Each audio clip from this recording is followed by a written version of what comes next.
हम भारतीय अर्थव्यवस्था के सबसे इम्पोर्टेंट टॉपिक को पढ़ने जा रहे हैं, जहां से एग्जाम में प्रश्न ज़रूर पूछा जाता है। टॉपिक का नाम है पंचवर्षीय योजना यानी कि 5 ईयर प्लान्स।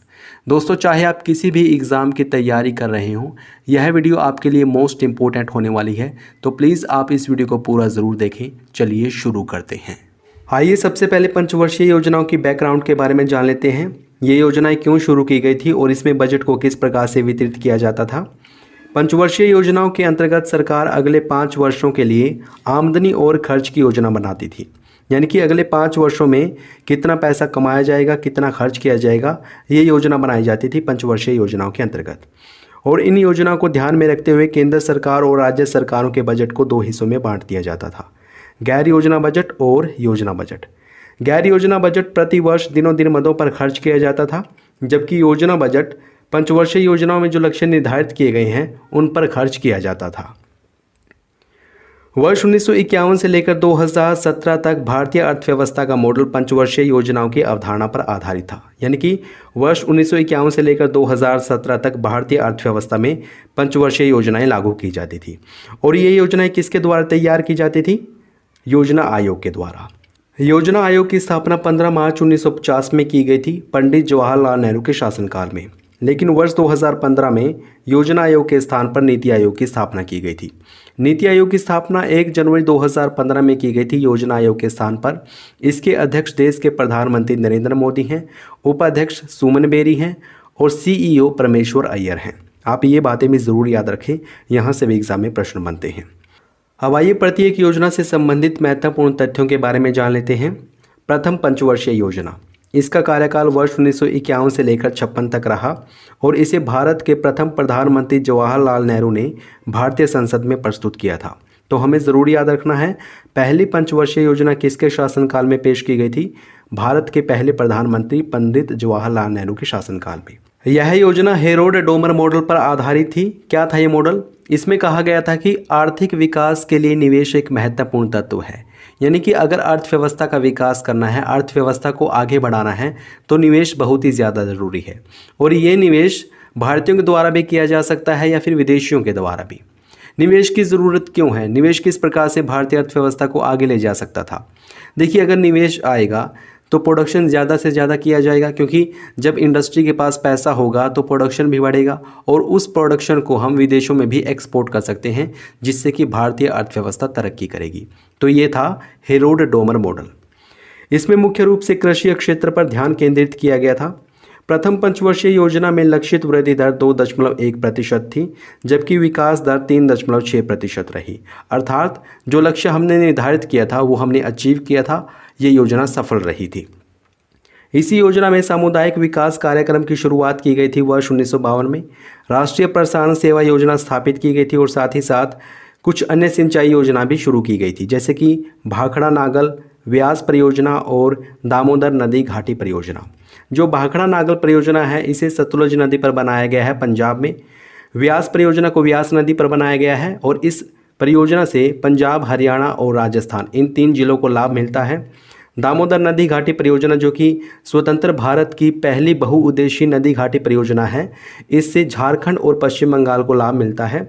जो दामोदर नदी है इसको बंगाल का शोक भी कहा जाता है। तो इतनी बातें हमें पहली पंचवर्षीय योजना से याद रखनी है। आइए बढ़ते हैं द्वितीय पंचवर्षीय योजना की ओर। द्वितीय पंचवर्षीय योजना का कार्यकाल है वर्ष 1956 से लेकर 61 तक और यह पीसी महालनोबिस मॉडल पर आधारित है।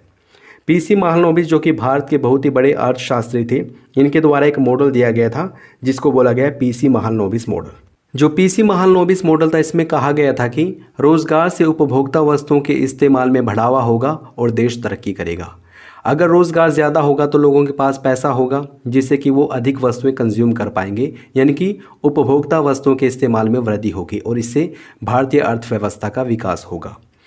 इसी योजना के अंतर्गत भारी उद्योग और खनिजों को प्राथमिकता भी दी गई थी। इस योजना में दुर्गापुर, भिलाई और राउरकेला इस्पात कारखानों की स्थापना की गई थी। यहाँ से एग्जाम में कई बार प्रश्न पूछ लेता है कि दुर्गापुर, भिलाई या फिर राउरकेला इस्पात संयंत्र है जो किन देशों के सहयोग से स्थापित किए गए थे, कब स्थापित किए गए थे और कहाँ पर स्थापित किए गए थे। तो आइए इनके बारे में विस्तार से जान लेते हैं, क्योंकि यहाँ से प्रश्न बनते हैं।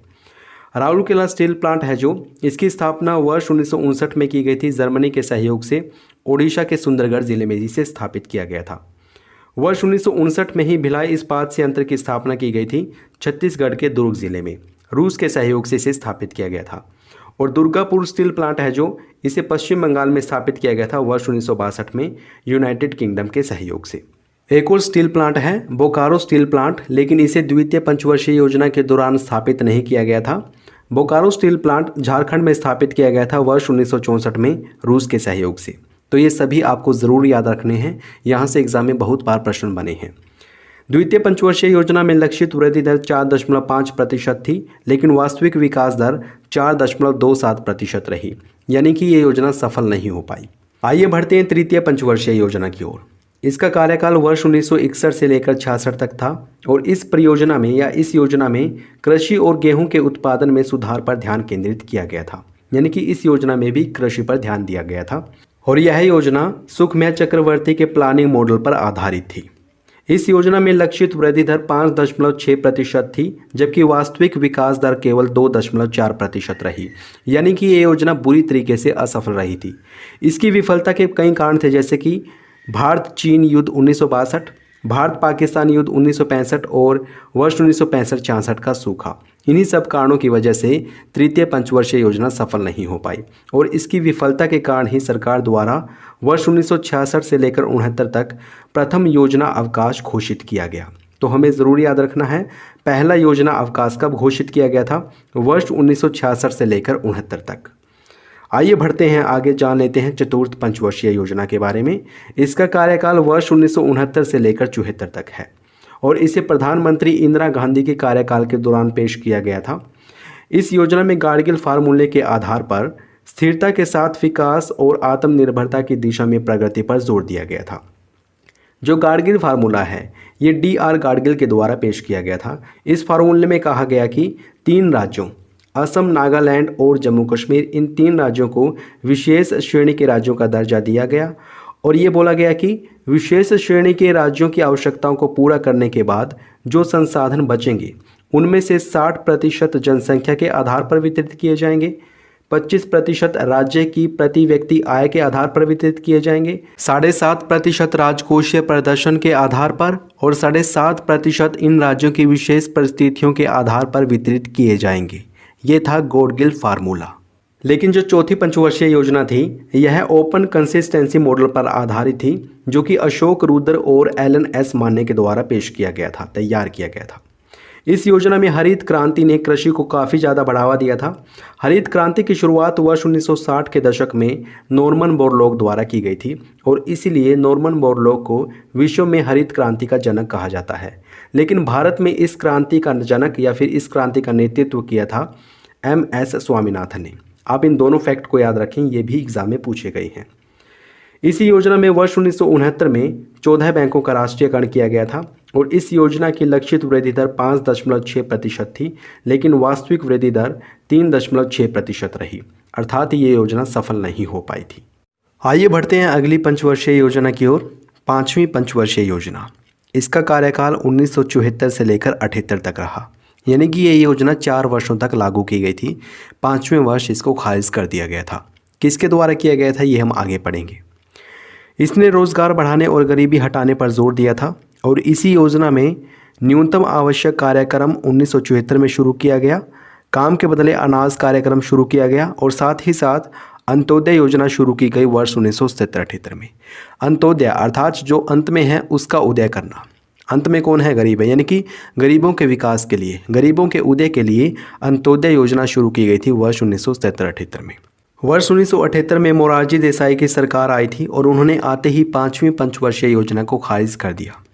वैसे इसमें लक्षित विकास दर 4.4% निर्धारित की गई थी, जबकि वास्तविक विकास दर 4.8% रही, यानी कि ये योजना सफल रही थी। और उसके बाद द्वितीय योजना अवकाश घोषित किया गया वर्ष 1978 से लेकर 80 तक और ये योजना अवकाश राजनीतिक अस्थिरता के कारण गठित किया गया था। जनता पार्टी सरकार ने 5वीं योजना को खारिज कर दिया था और छठी योजना शुरू की गई थी, छठी पंचवर्षीय योजना शुरू की थी। लेकिन छठी पंचवर्षीय योजना को वर्ष 1980 में इंदिरा गांधी की सरकार ने खारिज कर दिया था। तो इसलिए वर्ष 1978 से लेकर 80 तक कोई भी योजना अच्छी प्रकार से लागू नहीं हो पाई थी और इसी समय में अनवरत योजना शुरू की गई थी। अनवरत योजना एक ऐसी योजना है जिसमें योजना की प्रभावशीलता का मूल्यांकन वार्षिक रूप से किया जाता है, यानी कि एक वर्ष में किसी योजना ने अपने उद्देश्यों को प्राप्त करने के लिए कितना काम किया है, ये मूल्यांकन किया गया था अनवरत योजना के तहत और इस मूल्यांकन के आधार पर ही अगले वर्ष की योजना तैयार की जाती थी। बढ़ते हैं छठी पंचवर्षीय योजना की ओर। इसका कार्यकाल वर्ष 1980 से लेकर 85 तक रहा था और इस योजना का उद्देश्य गरीबी उन्मूलन और रोज़गार में वृद्धि करना था, यानी कि गरीबी को हटाना है, रोज़गार को बढ़ाना है। ये छठी पंचवर्षीय योजना का उद्देश्य था। इसी पंचवर्षीय योजना के अंतर्गत नाबार्ड की स्थापना की गई थी। नाबार्ड का पूरा नाम है राष्ट्रीय कृषि और ग्रामीण विकास बैंक। इसकी स्थापना शिवरमन समिति की सिफारिश पर की गई थी 12 जुलाई 1982 में और इस बैंक का मुख्यालय मुंबई में स्थित है। आप हमें कमेंट बॉक्स में ये बात ज़रूर बताएं कि वर्तमान में नाबार्ड बैंक के अध्यक्ष कौन हैं। इस योजना की लक्षित विकास दर 5.2% थी और वास्तविक विकास दर 5.7% रही, अर्थात ये योजना सफल रही थी। बढ़ते हैं अगली पंचवर्षीय योजना की ओर। सातवीं पंचवर्षीय योजना। इसका कार्यकाल वर्ष 1985 से लेकर 90 तक रहा और यह योजना प्रधानमंत्री राजीव गांधी के कार्यकाल के दौरान प्रस्तुत की गई थी। इस योजना का उद्देश्य था उत्पादकता को बढ़ावा देना, रोजगार को बढ़ावा देना, समता और न्याय आधारित सामाजिक व्यवस्था स्थापित करना और साथ ही साथ तकनीकी का विकास करना, ये इसका उद्देश्य था और इसमें लक्षित वृद्धि दर 5% निर्धारित की गई थी, जबकि वास्तविक विकास दर 6.01% रही, अर्थात ये योजना भी सफल रही थी।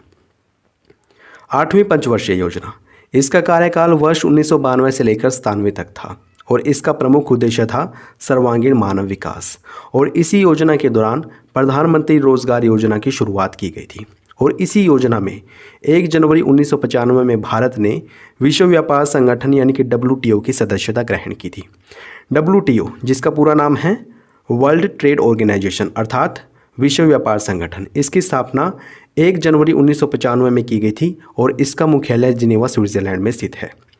इस योजना में लक्षित वृद्धि दर 5.6% निर्धारित की गई थी, लेकिन वास्तविक वृद्धि दर 6.8% रही, अर्थात ये योजना भी सफल रही थी।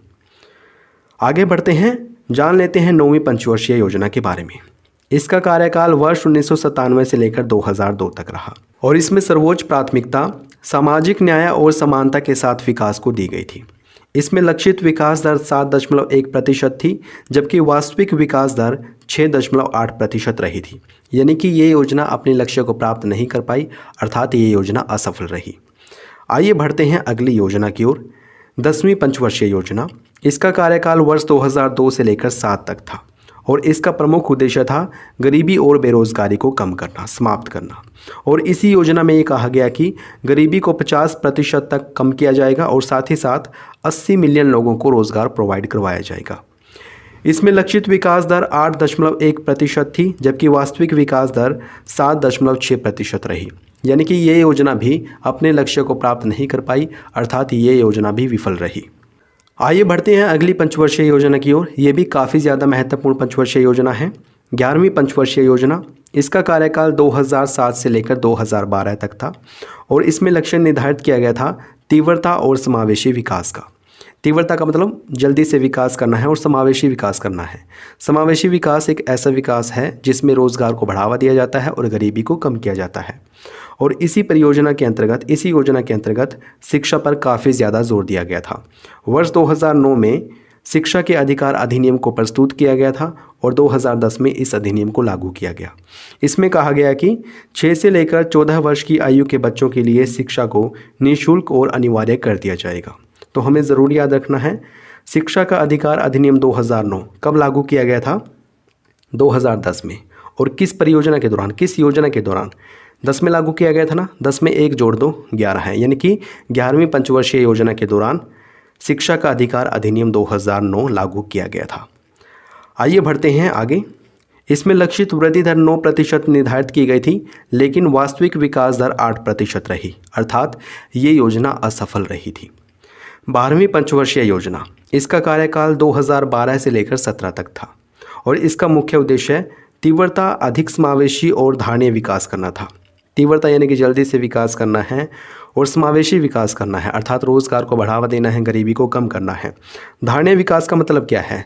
एक ऐसा विकास जो भावी पीढ़ियों की आवश्यकताओं को ध्यान में रखते हुए किया जाता है, यानी कि विकास करना है लेकिन भावी पीढ़ियों को ध्यान में रखते हुए करना है। ऐसा नहीं करना कि हमें संसाधनों का इतना प्रयोग कर लिया कि भावी पीढ़ियों के लिए संसाधन कम रह गई। विकास अच्छे से करना है, धारणीय विकास करना है। ये 12वीं पंचवर्षीय योजना का उद्देश्य था। और इस योजना के अंत तक प्रजनन दर 2.1% तक लाने का लक्ष्य रखा गया था। प्रजनन दर कैसे निकाली जाती है? प्रति 1000 स्त्रियों के पीछे जीवित जन्मे बच्चों की संख्या प्रजनन दर होती है। और कुल प्रजनन दर क्या होती है? इन सिंपल लैंग्वेज, एक महिला अपने प्रजनन काल में जितने बच्चों को जन्म देती है उनका औसत क्या कहलाता है? कुल प्रजनन दर कहलाता है। अब आइए एक टेस्ट को लगा लेते हैं ताकि हमने जो भी पढ़ा है वो अच्छे से क्लियर हो जाए, अच्छे से समझ में आ जाए और उसकी महत्वता क्या है इसके बारे में भी हम जान सकें। पहला प्रश्न है, निम्नलिखित में से किस पंचवर्षीय योजना के दौरान भाखड़ा नागल परियोजना स्थापित की गई थी? इसका सही जवाब होगा प्रथम पंचवर्षीय योजना। याद रखें, पहली पंचवर्षीय योजना के दौरान भाखड़ा नागल परियोजना स्थापित की गई थी। इसके अलावा व्यास परियोजना और दामोदर घाटी नदी परियोजना, इनकी स्थापना भी पहली पंचवर्षीय योजना के दौरान की गई थी। और पहली पंचवर्षीय योजना का कार्यकाल क्या था? वर्ष 1951 से लेकर 56 तक। आइए बढ़ते हैं अगले प्रश्न की ओर। अगला प्रश्न है, शिक्षा के अधिकार अधिनियम 2009 को किस पंचवर्षीय योजना के दौरान लागू किया गया था? देखिए, मैंने बताया था कि शिक्षा का अधिकार अधिनियम 2009 ये 2010 में लागू किया गया था। 10 में 1 जोड़ दो 11 है, यानी कि 11वीं पंचवर्षीय योजना के दौरान शिक्षा का अधिकार अधिनियम 2009 लागू किया गया था। अगला प्रश्न है, किस देश के सहयोग से ओडिशा के सुंदरगढ़ में वर्ष 1959 में राउरकेला खनिज संयंत्र स्थापित किया गया था? इसका सही जवाब होगा ऑप्शन ए, जर्मनी। जर्मनी के सहयोग से स्थापित किया गया था राउरकेला खनिज संयंत्र। और कहाँ पर स्थापित किया गया था? ओडिशा के सुंदरगढ़ जिले में स्थापित किया गया था वर्ष 1959 में। अगला प्रश्न है, किस योजना के दौरान राष्ट्रीय कृषि और ग्रामीण विकास बैंक अर्थात नाबार्ड बैंक की स्थापना की गई थी? इसका सही जवाब होगा ऑप्शन बी, छठी पंचवर्षीय योजना। नाबार्ड बैंक की स्थापना कब की गई थी? वर्ष 1982 में की गई थी। छठी पंचवर्षीय योजना के कार्यकाल के दौरान इसकी स्थापना की गई थी और इसकी स्थापना शिवरमन समिति की सिफारिश पर की गई थी। नाबार्ड बैंक का मुख्यालय कहाँ पर है? मुंबई में है। आइए बढ़ते हैं नेक्स्ट इंपॉर्टेंट क्वेश्चन की ओर। अगला प्रश्न है, किस देश के सहयोग से छत्तीसगढ़ के दुर्ग जिले में वर्ष 1959 में भिलाई खनिज संयंत्र स्थापित किया गया था? इसका सही जवाब होगा ऑप्शन बी, यानी कि रूस। याद रखें, रूस के सहयोग से स्थापित किया गया था भिलाई खनिज संयंत्र। और ये कहाँ पर स्थापित किया गया? छत्तीसगढ़ के दुर्ग जिले में स्थापित किया गया था वर्ष 1959 में। अगला प्रश्न है, निम्नलिखित में से किस पंचवर्षीय योजना में 14 बैंकों का राष्ट्रीयकरण किया गया था? इसका सही जवाब होगा ऑप्शन सी, चतुर्थ पंचवर्षीय योजना, यानी कि चौथी पंचवर्षीय योजना में 14 बैंकों का राष्ट्रीयकरण किया गया था। नेक्स्ट इंपॉर्टेंट क्वेश्चन है, पश्चिम बंगाल में वर्ष 1962 में दुर्गापुर स्टील प्लांट की स्थापना किस देश के सहयोग से की गई थी? इसका सही जवाब होगा option C, United Kingdom. West Bengal में 1962 में दुर्गापुर स्टील प्लांट स्थापित किया गया था और किस देश के सहयोग से स्थापित किया गया था? यूनाइटेड किंगडम के सहयोग से। दोस्तों, ये प्रश्न आप लोगों के लिए है। प्लीज़ आप इस प्रश्न का सही जवाब कमेंट बॉक्स में ज़रूर बताएं। विस्तार से बताएंगे तो हमें और अच्छा लगेगा और आपके कमेंट को पिन भी कर दिया जाएगा। तो प्लीज़ इस प्रश्न का सही जवाब आप डिटेल में बताएं। प्रश्न पूछा गया है आपसे, किस पंचवर्षीय योजना के अंतर्गत दुर्गापुर, भिलाई और राउरकेला इस्पात कारखानों की स्थापना की गई? ऑप्शन है इसके द्वितीय पंचवर्षीय योजना, तृतीय पंचवर्षीय योजना, चतुर्थ पंचवर्षीय योजना या फिर 5वीं पंचवर्षीय योजना। प्लीज़ आप इस प्रश्न का सही जवाब कमेंट बॉक्स में ज़रूर बताएं और ये वीडियो कैसी लगी है ये भी बताएं। अगर अच्छी लगी है तो प्लीज़ इसको लाइक और शेयर करना ना भूलें। अगर आपने चैनल को सब्सक्राइब नहीं किया है प्लीज़ अभी सब्सक्राइब करें।